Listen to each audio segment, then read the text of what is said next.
What I learned from interviewing 100 plus artists. So since I started my podcast back in 2017, I've had over 100 guests, mainly artists, creatives, people from that kind of world. And I wanted to break down in this episode the biggest learnings that I've made, because there seems to be a trend that I've picked up on. I've learned loads from hosting these conversations, from holding the space, from inviting people to have these deep, insightful conversations with me. And I wanted to break down with you guys the biggest learnings that I've taken from 100 plus interviews with artists. Hello and welcome to In the Moment with me, Alex Manzi. I'm a coach, and this podcast is all about self-development and helping you to live a happier and more fulfilling life. And on this episode, I'm going to break down what I've learned from interviewing 100 plus artists on this very podcast. So I started this podcast back in 2017, and the main reason was, at the time I was listening to a lot of other podcasts, mainly the big Americans, the Lewis Howes, the Gary V's, the Tim Ferrisses, the Oprahs, and I was loving what I was hearing and I was loving the guests, but it felt very distant to me. It felt very American. It didn't feel like there was many UK voices, and I wanted to start a podcast that essentially represented what I liked: music, artists, creatives. And at the time I was working in the music industry, so I had a lot of access to people who were associated to the music industry. And I decided to start this very podcast. It was called Dreamer's Disease back in the day, for those who are originals. And I just started interviewing people that I knew in and around the music industry and network that I had. So some of the people that have joined me in this very space to date have been Wretch 32, we've had Gabrielle Aplin, we've had Sam Tompkins, Tom Grennan, and we've had some amazing conversations. Even people like Jerome Flynn, who played Bronn in Game of Thrones. We had a very in-depth conversation where we spoke about, the state of mental health, and especially in men. With Wretch 32, I was speaking about anxiety and the lessons that he passes on to his kids. With Gabrielle Aplin, we were talking about dealing with and living with ADHD diagnosis. So there's been so many varied, colorful, beautiful conversations that have just created this melting pot of learning for me. And like I said, this episode is all going to be about breaking down the themes that I've seen in these episodes, the key takeaways that I've taken away from these 100 plus interviews. And I want to share these with you because I think these are some of the most powerful lessons that you can make for your life. So the first key learning that I've taken from these 100 interviews is that everyone has a story. And I know that seems quite obvious, right? Yeah, everyone has a story. Of course, everyone's got their own experience. But everyone's story is so powerful purely because it's so unique to them. It's so personal to them. And I find that when I tell my story and I share my story of depression and where I was when I was in my late teens to mid 20s to where I am today, it really helps people connect on a deeper level than just the story. When you hear someone's story, yes, it's very personal to them, but it becomes very universal because we can take something and see something in these unique stories for ourselves. And this is why I believe having a platform where people can come on and talk about their stories. I remember talking to Sinead Harnett about, growing up as she's part Thai, she's part Irish. She's got this mix of, cultures that she's come from, and growing up with that and then learning to love herself through the journey. And it was just so specific to her. But the topic of self-love and learning to love yourself and to grow into your own skin, so to speak, it was so unique, but it was so universal. I had so many comments from that of people saying, oh my God, this is amazing to hear. I thought I was the only one. And even though Sinead was just talking from her experience and her story, it was really hitting deep with people who were listening and watching the videos. And this is why I think knowing what your origin story is and sharing it has so much power in the world. If you look at some of the best sort of artists, what do they do in their music? They share their story, they share their journey. I remember watching an interview a while ago with Dizzy Rascal, and he was talking about, when he wrote Boy in the Corner, his sort of breakout album, he was basically just writing a story of what he was seeing and experiencing in his life at that time. And when people say to him, oh, Dizzy, why can't you make another album like that? He's like, well, I'm not living that life right now. I can't replicate it because it's not the life that I'm living. It's not the story that I was seeing playing out. So I can't rewrite that story. I can write a story of what my life is like now and share it through the music, but I can't replicate it. but people connected on such a deep level because it spoke to something in them. And this is something that I truly believe is it can change the way that we even view ourselves when we see our story as that. It's a story that we're continuing to write, and it's endless because we're writing it every day, every moment. And this is something that is being so profound to see, whether it's been, an interview of an artist, a creative, an influencer. Everyone's story is so unique, but it really speaks directly to every individual person who's listening, which is pretty much the reason why I wanted to start the podcast in the first place, because I wanted to hear these stories, because I was learning so much from listening to other stories and other platforms. I thought if I had the opportunity to sit eye to eye with someone and hear their story, it's undoubtedly going to have a huge impact on me, and it has. Now, the second thing that has been a massive learning for me over these 100 interviews with artists and creatives is that there seems to be a point in everyone's story where there's an experience of pain, of some kind of pain, whether it's going through depression, whether it's a diagnosis, whether it's a breakup, whether it's some event that happens in their life that is connected to a form of pain. What I've noticed in these interviews is that source of pain becomes the kind of conduit. It's like the seed in a way for the growth of the person. It's like without that moment of pain, without that moment of, oh man, this is a horrible place that I'm in my life, they wouldn't have had that kind of catalytic effect of growth in their life. And I've seen this for myself when I was in my darkest time, when I was depressed and I was having suicidal thinking. Like, if I hadn't had that experience, I don't think I would be where I am today recording this podcast, nearly 300 episodes in. I wouldn't have my coaching business. I wouldn't be sharing the stuff that I'm sharing on social media. I wouldn't be connecting with people the way I'm connecting with people, because that pain has become the catalyst to growth. And I've really seen this in so many interviews. I was talking about Sinead Harnett earlier, the journey of self-love. I remember talking to Estelle Lalonde about anxiety and what's come for her from that. Gabrielle Aplin about ADHD. There's been so many amazing stories that have come from pain. And I remember having a really powerful conversation with Dr. Rangan Chatterjee, who's one of the biggest podcasters in the world. And he was telling me the story of when his father passed away. And that moment of pain, like being the carer for his dad and then his dad passing away, and what that meant for him in his life at that moment, set him up for what was to come next. And I think often it's easy for us to sit in our pain in the moment and get sucked into the darkness, which is, it's fair. It's you can't, judge it in a way, right? You can't resent someone for having that experience when they're going through it.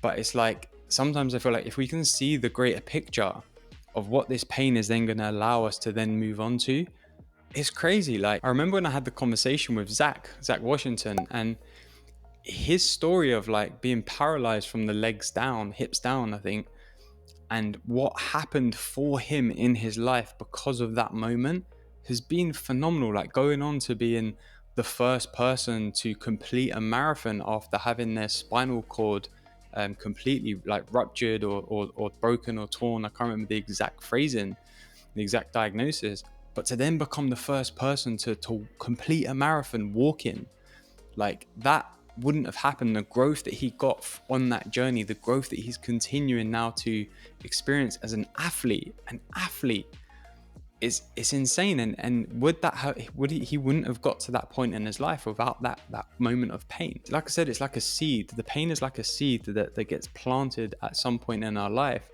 And we feel the pain of the ground being dug up and everything being turned upside down.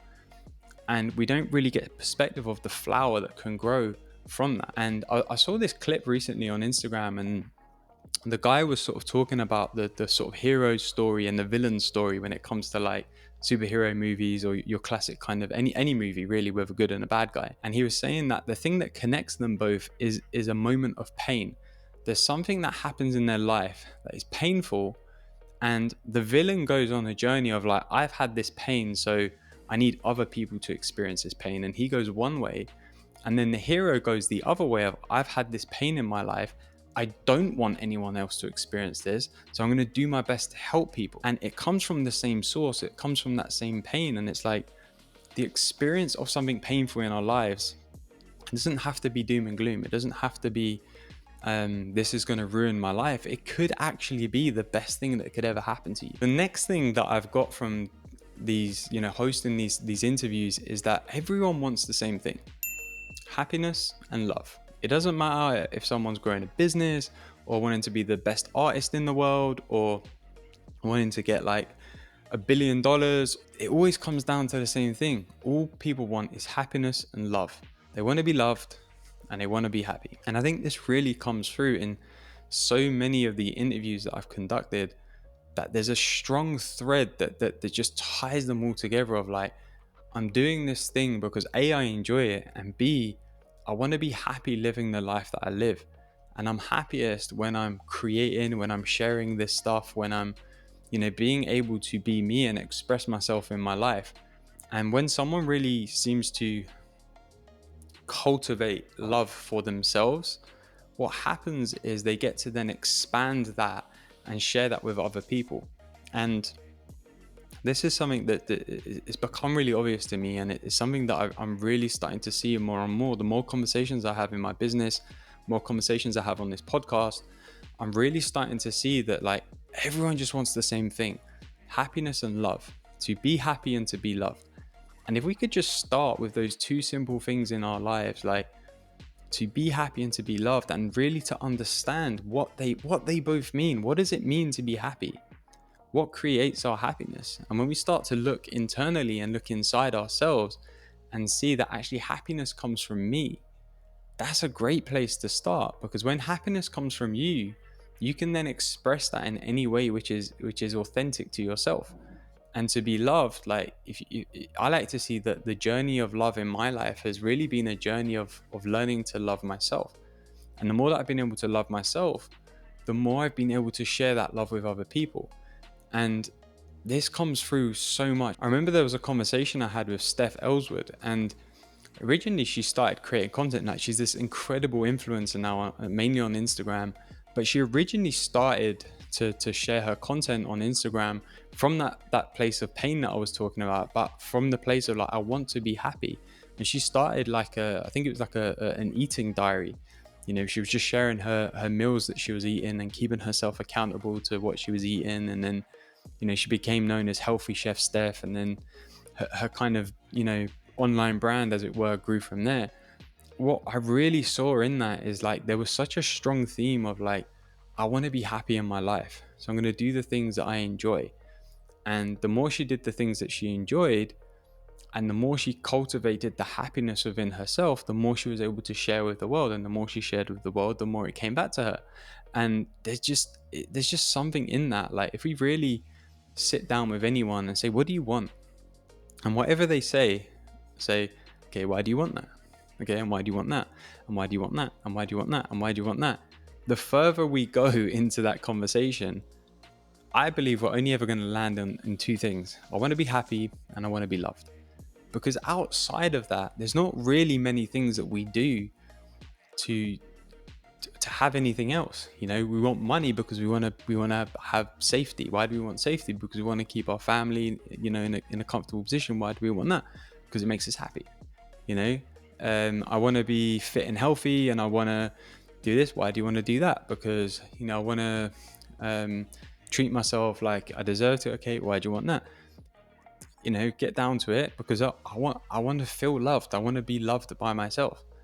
And I've seen this in so many conversations. The deeper you go into the conversation, the more that you just arrive at these 2 points, two things that anybody wants: happiness and love. And the final huge learning, this is probably the biggest one, the biggest learning that I've made from these 100+ interviews, is that we can really bring our dreams to reality. And the ones who dare to try are the ones who go on to do it. And you look at an artist, you look at any kind of creative, any kind of business owner, it starts off with an idea, it starts off with a dream. And what's the dream? To share music, right? To create a thing. The more time spent building up that muscle, putting in the reps of creating the thing without giving up, without getting disheartened, without getting to that point of like, oh, is this worth it? The more it becomes a reality. And more often than not, the people who succeed the most in life, and this is what I've witnessed through these interviews, is the people who do the thing that they're doing from a place of like, I just love this thing. I'm not even doing it for the money. There's a purpose that is greater than me. There's a greater sense of mission beyond me, which is so much larger than just making money. They're the people that succeed because they're not tied to the results. They're not tied to, I need this to make money so that I can you know, they're doing the thing because they love it. You know, any artist who makes music, it comes from the passion of making the music. And then the more they do that, the more the reps they put in, the more they practice, the more effort and energy they give to it, the more it becomes a reality. You can go and speak to like Ed Sheeran. Everyone's pretty aware of his story. You know, he was busking on the streets. Okay, maybe it's like 10 years ago now, but like when he first broke out as like a big star, it was like only a few years before that he was busking on the streets.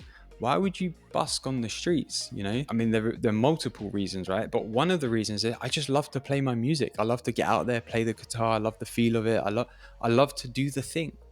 And the more love someone has for the thing, the more likely they are to create it into a reality. And I think all of these interviews have shown me that it's so possible to bring your dream life into reality if you're willing to do the thing just out of the love of it. Not because you want the money, not because you want the fame or the attention or, you know, all of the stuff that comes as a byproduct, but you want to do the thing just out of a place of enjoyment, out of a place of love, out of a place of passion, out of a place of, I just love doing this. Like, it's an expression, and that's what creates the greatest platform for growth, number one, and for creating a life that you dream of.